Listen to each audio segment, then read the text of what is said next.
How's it going, everybody? This is Cameron White with White Light Astrology, giving you guys your August 2019 horoscope for Virgo, Sun, and Rising. Thank you guys so much for being here and liking and sharing and commenting and subscribing. I love and appreciate every single one of you guys.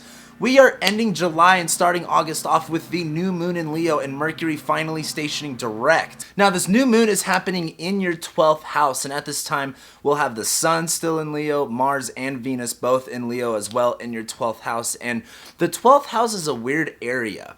The 12th house is hidden and repressed parts of ourselves that we don't acknowledge. It's a hidden house where things are blinded. We don't always see what's going on. It rules hidden enemies. It rules isolation and, just kind of being with yourself. Now, this new moon is giving you guys an opportunity to reset your batteries, kind of get a clear head and a little bit more focused on you, meaning with all of this being in Leo, talking about identity, talking about, how we feel about ourselves, being true to our expression, I think this new moon is kind of going back into your guys' being reclusive a little bit to step back into your power so you can basically go into your birthday month killing it. Now, on August 1st, that is when Mercury stations direct in Cancer, and Mercury's been retrograde in your 12th house, going into your 11th house, so, there's been some problems and frustrations coming out of places you weren't really sure of, and it's been, really showing itself in your friend group. However, as Mercury stations direct in Cancer, Mercury, the planet of communication, of our thoughts, of our mindset, how we speak, in the sign of Cancer is focused on, having the communication focused on trust, on empathy, on the sentimental values, on the things that are important of necessity. And as Mercury goes direct in Cancer, this is having those conversations. But this is in your 11th house of friendships, of bigger groups of people and networks. So maybe this is a good time to reach out to friends that you haven't talked to, or that you need to mend relationships with, because that's what Mercury going direct in Cancer for you guys is what that's going to be about. Then jumping ahead about 10 days later, that's when Mercury goes back into Leo, and it will still be in shadow. However, as Mercury, again, the planet of communication, our ideas, our mindset, in the sign of Leo, which is about, saying things courageously, being very honest and truthful, being integrity. Now, as this is going into your 12th house of repressed and unacknowledged parts of yourself, it's still in shadow, you're still working through things. The big thing to remember is as Mercury goes back into Leo is knowing when to say something and knowing when to not. But while Mercury is in Leo going through your 12th house, I think for you guys specifically, this is focusing more on you guys need to uncover more of your own self-worth and your own power in order to express that a little bit more and be able to vocalize that better. But also on August 11th, that is when Jupiter finally stations direct. Now, Jupiter's been in your 4th house in Sagittarius for this whole year, and as it first moved forward, it was opening up space, creating room for things to happen in your 4th house of your family and your home life. And now, or as it went retrograde, this is when you were asking yourself deeper questions, becoming a little bit more philosophical, asking yourself, what do you believe about all this stuff?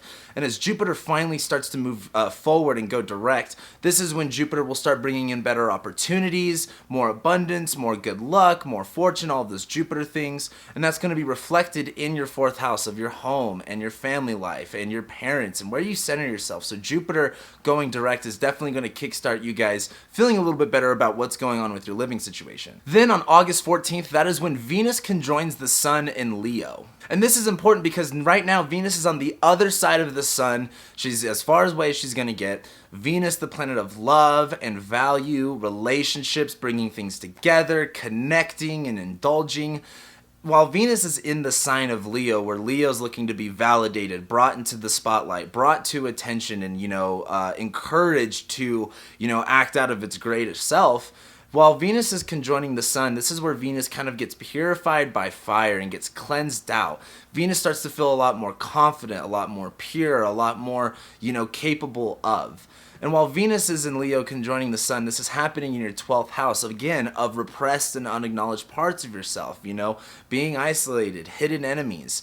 And what's important about this is that this is going to be a time for you guys to really start doing a lot of deeper reflecting and start acknowledging more of your own truth, acknowledging more of your own worth and being able to express that better, and not just realizing it, like really feeling it and being able to put that out into the world. It's kind of like a new moon for you guys for that. But then on August 15th, that is when we have the full moon in Aquarius. So we'll be having the Sun, Mars, and Venus all in Leo, and Mercury will be in Leo at this time too. And that's all going on in your 12th house of like, repressed stuff, it's a confusing house. It's kind of a weird place to be. But this full moon is happening in your 6th house, and full moons light up a dynamic. They light up an axis. The moon lights up what we don't always see and what is hidden. And the 6th house has to do with our habits, our behaviors, our habitual activities, our employment, what we do every single day, our health. It also represents things breaking down. This is where, the 6th house represents where the sun sets after it sets, and this is when the light fades away. And so this full moon might be showing you, the stuff that you've repressed starting to come out alive, and you're starting to see the problems with it, and maybe where you can better delegate these things that are coming up as issues into your schedule. The moon is lighting up things that we don't always see. This is the sign of Aquarius, so it is Saturn ruled. So we're talking about things like being, structured, having some type of, reality to it, having a discipline to it. But this is an air sign, so this has a lot to do more with our logic, our thinking, and our spirit. And so this full moon's kind of asking you guys, what things have been coming up for you guys lately that are introducing a problem, and how can you use your creative mind to really become solution oriented. Also on August 15th, that is when Mercury finally leaves shadow, and Mercury can finally start to tread new territory in Leo. And so as Mercury leaves shadow, and we're all done with this Mercury retrograde stuff, Mercury can start to be a little bit more expressive of itself while it's in Leo. This is speaking out courageously, speaking out boldly, but the biggest thing is also knowing when to speak from the heart and knowing how to speak authentically and in integrity.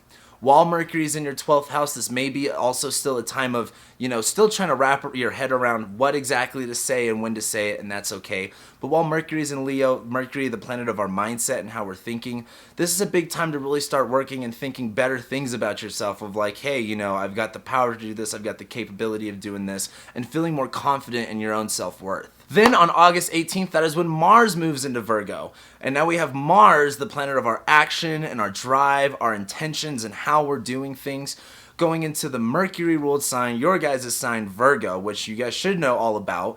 But Virgo is all about attention to details, being analytical, being decisive, getting things organized and being efficient and effective. So while Mars does go into Virgo, this is going to be a lot easier to channel that energy. You have to remember that Mars is also a malefic planet. So it heats things up. It severs, it cuts, it stings. It gets us frustrated and it can get us angry.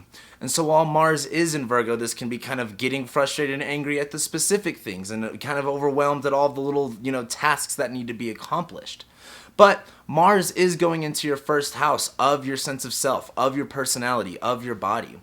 So while Mars does go through Virgo and starts to transit it, this is where you might start to feel a little bit more frustrated about yourself and where you're applying yourself. But also, on the other hand, this is Mars in Virgo in your 1st house. This is you guys being more charged up and being able to apply yourself in the more specific things that you want. But it can be really easy to get down on yourself when you don't accomplish everything on your, to-do list. When your to-do list is 10,000 things, though, you kind of have to give yourself a break. But then on August 21st, that is when Venus enters Virgo and really changes the flavor here. Because Venus, the planet of love and value and relationships, she wants to have a fun time, and as she goes into Virgo, this is her sign of fall where she can't have a fun time. She's kind of caught up and overwhelmed in the specifics and the details of things and kind of, overthinking it all. And the thing is that I want to hit on is while Venus enters Virgo, she is entering your 1st house where, again, Venus is love and beauty and relationships. And while she's in your 1st house, you're going to be feeling, more valuable to yourself, being able to express that, being able to, put that into better use, that value and that sense of love that you can have, especially if you want to express it out loud. But then on August 23rd, happy birthday, Virgo. That's when we have the sun actually going into Virgo, and the sun gets out of your 12th house of the blinding house and goes into your 1st house, where this is more of a focus on you. Again, it's your birthday if you're a Virgo sun, but if you're a Virgo rising, the focus and the attention's on you. You can start feeling more of your solar quality start to come alive. But then on August 24th, that is when Venus conjoins Mars. And I bring this up because, while Mars is in Virgo and we can get angry and frustrated at the specific things, and while it's in your 1st house, you can kind of get angry and overwhelmed with yourself and what you're wanting to do. Venus is still wanting you to have a good time. Venus is wanting you to value these tiny little details that you kind of have to attend to.